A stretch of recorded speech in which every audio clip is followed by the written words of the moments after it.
All right, two guys with spare time coming online today. What are we today? 27th of May, which is called Big Hole Day for two organizations in the playoffs, I think. I don't know, I felt like maybe today's podcast could be done in 4 minutes because if we're simply talking about the conference finals, I think they're done in about 48 hours potentially.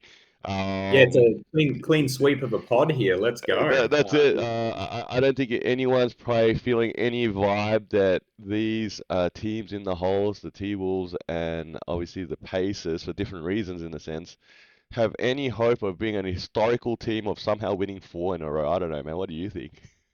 Um, Look, I think if you had to say which team has a better chance, if you're playing this game, I think we collectively would say Minnesota could Could, um, could, do better than Indiana. could get But one. the issue here is, I think the biggest talking point before we get deeper into the analysis of the teams, the biggest challenge now is not in the losing team coming back from 3-0 and being the first team ever. That's not the conversation that people should be having. The conversation now is how quickly can the teams finish the series to force the finals? Because when you look at, say, Boston, there is a motivation for them for Dallas to take longer because Porzingis would get more rest. True. If they sweep, that's fine. They're now resting, they're waiting. But if Dallas sweeps, that puts the pressure back on Boston. And I think that's probably a talking point that I'd address. But maybe let's break down the series a tiny bit. Let's start with the easy one. Let's go with Celtics and Indiana. What are we noticing after 3-0? Um, I think one testament would be these series, both conferences have been quite close. There's been two games each that have ended relatively within the last couple of possessions. Indiana, obviously has the hindsight of should they call a timeout in game one and should they have called a timeout in game three. I think we all collectively understand that Boston is a better team. I was watching that game live. They really locked in defensively and kind of strangled that game back into their possession. And with Tyrese Halliburton being out, I think Indiana is a nice story, and that's about as far as it's going to go for them. They might get game four at home, but it'll be game five at Boston. I I, I think Boston's poised to sweep. It's ultimately if they didn't shoot very well from three, but ironically, Indiana didn't take many threes in game three as well. So I think that actually allowed them to stay in it. It's Boston's series to lose. We said that the whole time, but it's also Boston's games to lose at this point. They can finish it. They can finish it tomorrow, but they might muck around and have to finish it in 3 days' time. What do you think? I picked the Pacers. I'm going to be wrong.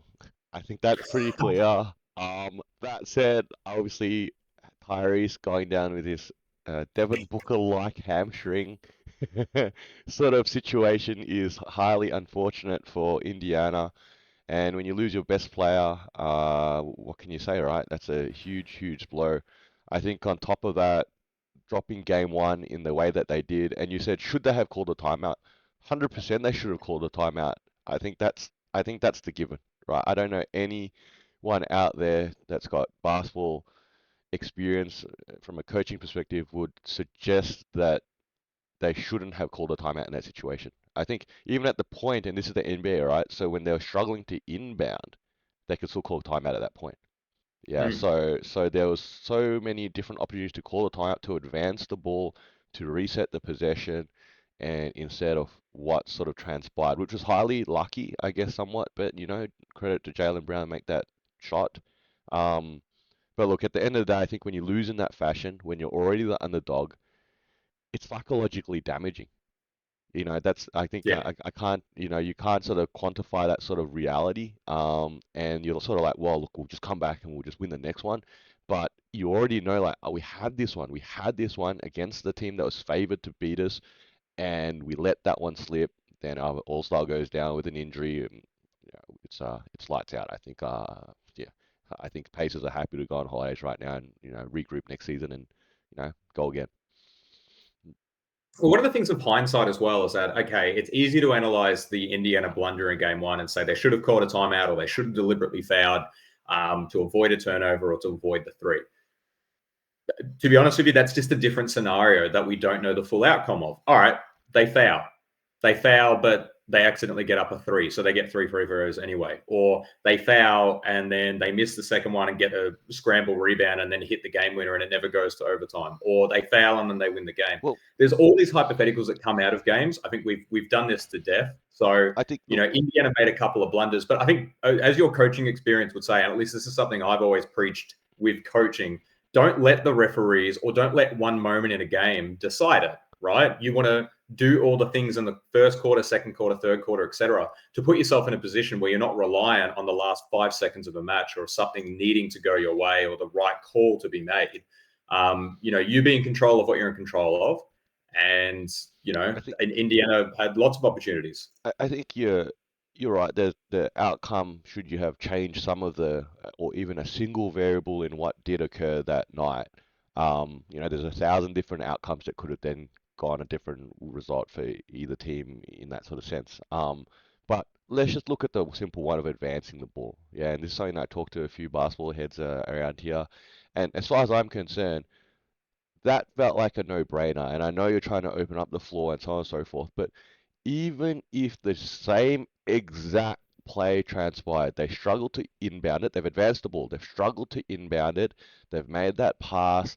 There was a deflection off Siakam, but obviously into now the back court. And now you got Jalen Brown and Siakam sort of racing for that ball sort of situation. If Siakam picks up the ball, a stoppage of play because I guess that's a cross court, right? But let's say Jalen Brown gets his hands on the ball, okay? All right, because he was the one that's obviously disrupted that play there. Now you're talking about a real different scenario of hitting a clutch three with a lot of seconds to go in transition to tie it up, or taking a layup and you're still down by one.